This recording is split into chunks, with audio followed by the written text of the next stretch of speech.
तो चलिए, कल हम लोग 15 क्वेश्चन तक किए थे, 16 से स्टार्ट करते हैं हम लोग वापस। तो पहला सवाल है हमारा आज का, अमोनियम नाइट्रेट बनाना फॉर्मूला।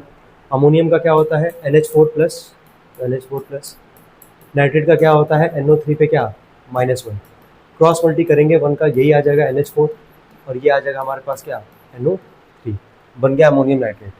नेक्स्ट पे आता है हमारा अगला हाइड्रोजन सल्फाइड। तो हाइड्रोजन H सल्फाइड यानी कि सल्फर से बना, सल्फाइड यानी याद करें हम S पे -2 और हाइड्रोजन का +1, क्रॉस मल्टी करेंगे ये आ जाएगा हमारा H2S। कोई दिक्कत तो नहीं आता किसी को? चलिए ठीक है। अगले पे आते हैं कार्बन डाइऑक्साइड। आसान क्वेश्चन है। कार्बन डाइऑक्साइड, डाई को हटाओ, ऑक्साइड का याद किए होगे सभी लोग। ऑक्सीजन पे क्या होता है -2 और कार्बन का याद रखना है कि कार्बन की वैलेंसी कितनी होती है 4। ठीक है, चलिए क्रॉस मल्टी जब हम लोग करेंगे यहाँ पे ये आएगा आपका C2O4, 2 1 2 2 2 4, ये बन जाएगा हमारा क्या CO2। आगे बढ़ते हम लोग। अगला हमारा कार्बन टेट्राक्लोराइड। यहाँ पे जो टेट्रा वर्ड है इसको हटा दें, क्लोराइड से आता है हम लोग देख के। कार्बन का है तो 4, क्लोराइड यानी कि Cl पे चार्ज क्या आएगा -1 आएगा, क्रॉस मल्टीप्लाई करेंगे हम लोग आ जाएगा हमारा CCl4। इसी का जो नाम होता है ना, इसका नाम क्या होता है कार्बन टेट्राक्लोराइड। अब आगे देखते हैं। अब यहाँ पे देखें, सवाल है हमारे पास कि एक एक्स एलिमेंट है जिसका वैलेंसी है 1 और एक ऑक्सीजन जिसका वैलेंसी है 2, इन दोनों को मिला के बनाना फॉर्मूला। तो आसान है, एक्स लिखे, ऑक्सीजन लिखे 1, ये लिखे 2, क्रॉस मल्टी कर देंगे आ जाएगा हमारा H2O। ठीक है, नेक्स्ट एक एलिमेंट ई है जिसका वैलेंसी है 4। ठीक है, एक एलिमेंट ई है जिसका वैलेंसी है 4। कह रहे हैं कि उस वैलेंसी जो ई का जो वैलेंसी 4 है हमारे पास, ई का एक बार आप कंपाउंड बनाएंगे क्लोराइड के साथ और इसी ई का बनाएंगे किसके साथ, सल्फाइड के साथ। तो पहले हम लोग स्टार्ट करते हैं क्लोराइड के साथ। तो Cl का -1 होगा, क्रॉस मल्टीप्लाई करेंगे ये आ जाएगा ECl4। सेकेंड वाले पार्ट पे आते हैं, सल्फाइड पे आते हैं। ई है, वैलेंसी है 4, सल्फाइड यानी कि S पे आ जाएगा -2, क्रॉस मल्टी करेंगे ये आएगा E2S4, 2 1 2 2 2 4, ये आ जाएगा ES और 2। नेक्स्ट एक एलिमेंट एक्स है जिसका 2 वैलेंसी है 3 और 5, फॉर्मूला बनाना ऑक्साइड के साथ। तो यहाँ भी वही काम करेंगे, एक्स एलिमेंट लिए, पहला वैलेंसी है 3, ऑक्साइड का होता है -2, क्रॉस मल्टी करेंगे आ जाएगा H2O3। सेकंड पे आता है हम लोग यहाँ पे एक एलिमेंट वही एक्स जिसका वैलेंसी क्या था 5 और ऑक्साइड का क्या होता है -2, क्रॉस मल्टी करेंगे आ जाएगा हमारा H2O। चलिए नेक्स्ट पे आते हैं एक एलिमेंट Z। ये बहुत अच्छा सवाल है। एक एलिमेंट Z है जो फॉर्म कर रहा है ऑक्साइड, जिसका फॉर्मूला दिया गया हम लोग को ZO3। बोला कि हम लोग को वैलेंसी निकालना है Z का। तो ध्यान से देखेंगे कैसे निकलता है वैलेंसी। ZO3 है हमारे पास, ये बना कैसे होगा। Z का हम लोग को अभी फिलहाल में वैलेंसी नहीं पता, यही तो निकालना है। ऑक्सीजन का हम लोग याद करके बैठे हैं कि ऑक्साइड आयन का होता है -2, क्या होता है -2। तो अब यहाँ पे हम खुद सोचेंगे कि ऐसा Z का क्या वैल्यू रखे कि यही फॉर्मूला हमारा निकल के आ जाए। तो देखिए, अगर Z की जगह 6 रख दें, है ना, और क्रॉस मल्टीप्लाई कर दें तो ये बनेगा Z2O6 और 2 से 6 कट जाएगा 3 बार में, तो ये बन जाएगा ZO3।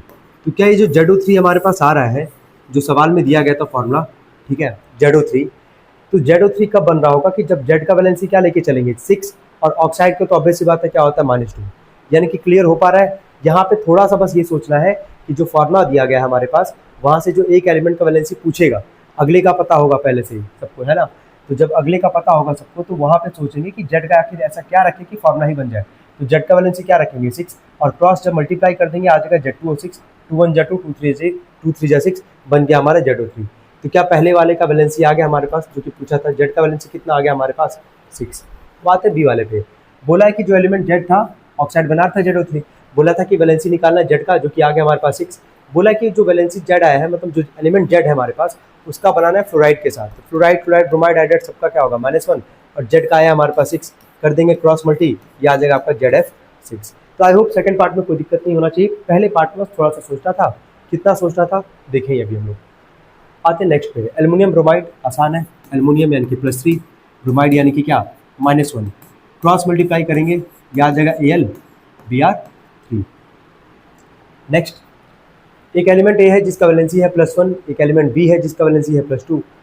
पहला बनाना सल्फेट ऑफ ए।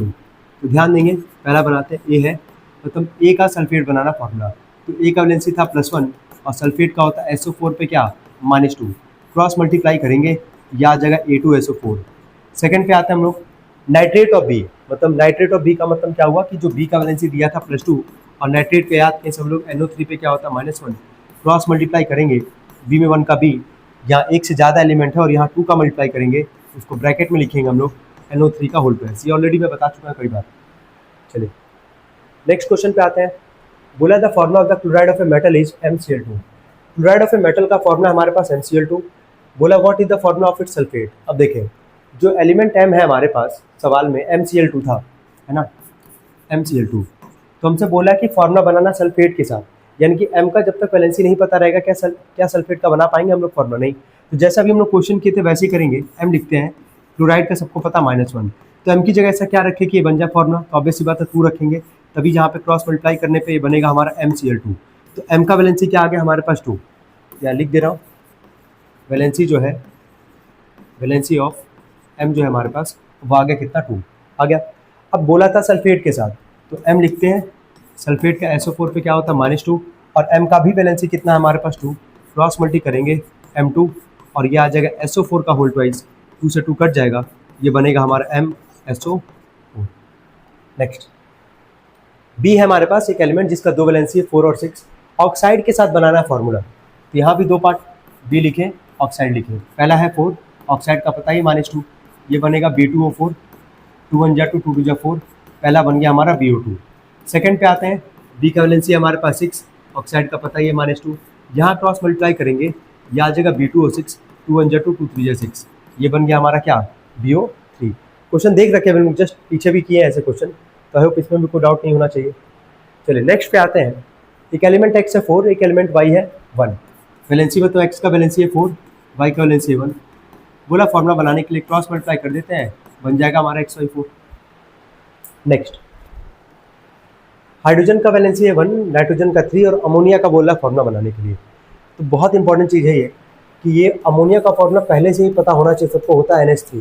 तो हम लोग एक काम करेंगे, यहाँ रखते हैं N, यहाँ रखते हैं H, N की वैलेंसी 3, हाइड्रोजन का 1, क्रॉस मल्टीप्लाई कर देंगे, ये बन जाएगा हमारा NH3। अगर हाइड्रोजन और नाइट्रोजन भी रख के निकालेंगे तो ये बनेगा H3N। लेकिन अमोनिया का फॉर्मूला हम लोग क्या याद करते हैं? NH3 याद करते हैं। इसीलिए जब भी अमोनिया का फॉर्मूला बनाएंगे, भले दिया हाइड्रोजन पहले नाइट्रोजन बाद में, लेकिन नाइट्रोजन पहले रखेंगे, हाइड्रोजन बाद में रखेंगे। चलिए नेक्स्ट क्वेश्चन पे आते हैं। बोला है सोडियम हाइड्रोजन कार्बोनेट। सोडियम याद होगा Na यानी कि +1, और हाइड्रोजन कार्बोनेट यानी कि HCO3, ये चार्ज कितना होता है? -1। क्रॉस मल्टीप्लाई करेंगे, ये आ जाएगा Na और ये आ जाएगा SCO3।